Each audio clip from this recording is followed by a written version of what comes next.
नमस्कार दोस्तों। क्या कहती है वाल्मीकि रामायण के छठे एपिसोड में आपका स्वागत है। दोस्तों, इस एपिसोड में हम बात करेंगे रामायण के उस विषय की जिसको लक्ष्य करके बहुत से विधर्मी और नास्तिक रामायण को काल्पनिक कहते हैं और हम राम भक्तों की हंसी उड़ाते हैं।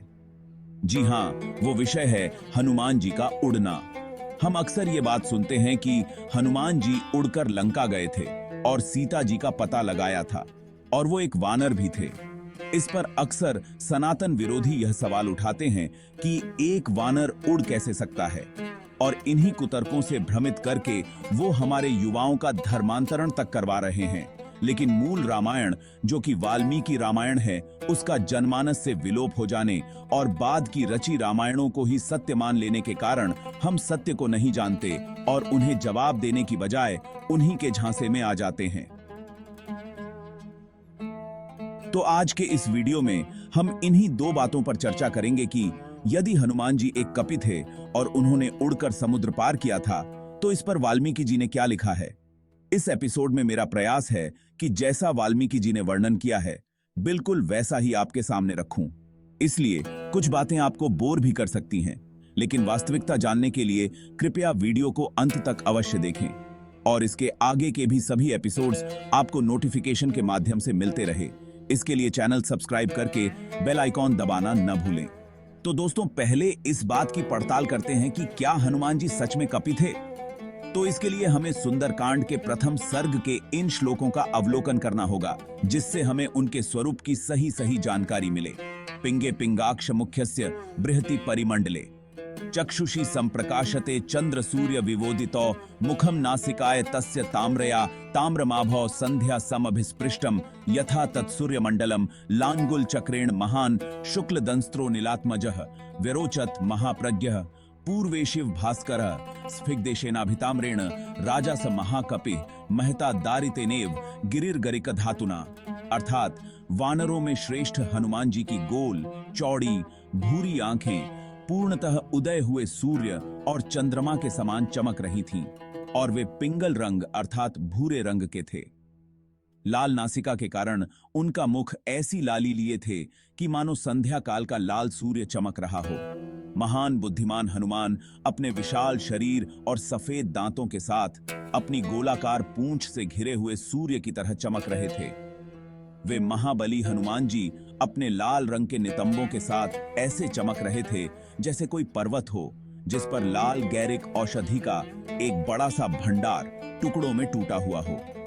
तो दोस्तों, इस विवरण से तो इस बात से इनकार नहीं किया जा सकता कि वे कपि ही थे, लेकिन वो वैसे वानर नहीं थे जो हमारे घरों में आते हैं, बल्कि ये कोई अलग ही वानर प्रजाति थी जो मनुष्यों की तरह बुद्धिमान होती थी, जिसके शरीर बहुत विशाल होता था। ये भूरे रंग के वानर होते थे जिनकी नासिका लाल रंग थी और नितंब भाग लाल होता था और पूंछ भी बहुत विशाल होती थी। अब हनुमान जी के उड़ने की बात की विवेचना करते हैं कि आखिर कोई कपि उड़ कैसे सकता है। तो इसका उत्तर भी हमें किष्किंधा कांड के 67वें सर्ग में ही मिलता है कि जब हनुमान जी समुद्र लंघन करने जा रहे थे तो उन्होंने ये बात कही। तथा च हरि शार्दूलः तन उवाच वन ओक्सः को अपि लोके न में वेगम प्लवने धारयिष्यति। अर्थात तब उस व्याघ्र रूपी वानर हनुमान ने वन में रहने वाले वानरों से कहा, इस प्रकार इस संसार में कोई भी प्राणी हो, चाहे वह चेतन हो या अचेतन, वह मेरी छलांग का आघात सहन नहीं कर सकता।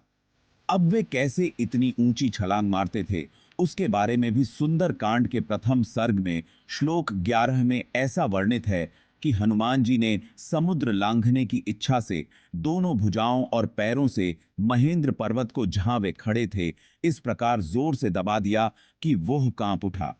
फिर श्लोक 33 से 38 में आता है कि उछाल मारने के लिए पहले उन्होंने अपनी गोल पूंछ को आकाश में फेंका, फिर अपनी विशाल भुजाओं को पर्वत पर जमाया, फिर उन्होंने ऊपर के अंगों को ऐसे समेटा कि मानो वो पेट में ही समा गए हों, फिर उन्होंने पैरों को भी सिकोड़ा, फिर उन्होंने अपनी दोनों भुजाओं और गर्दनों को भी सिकोड़ लिया।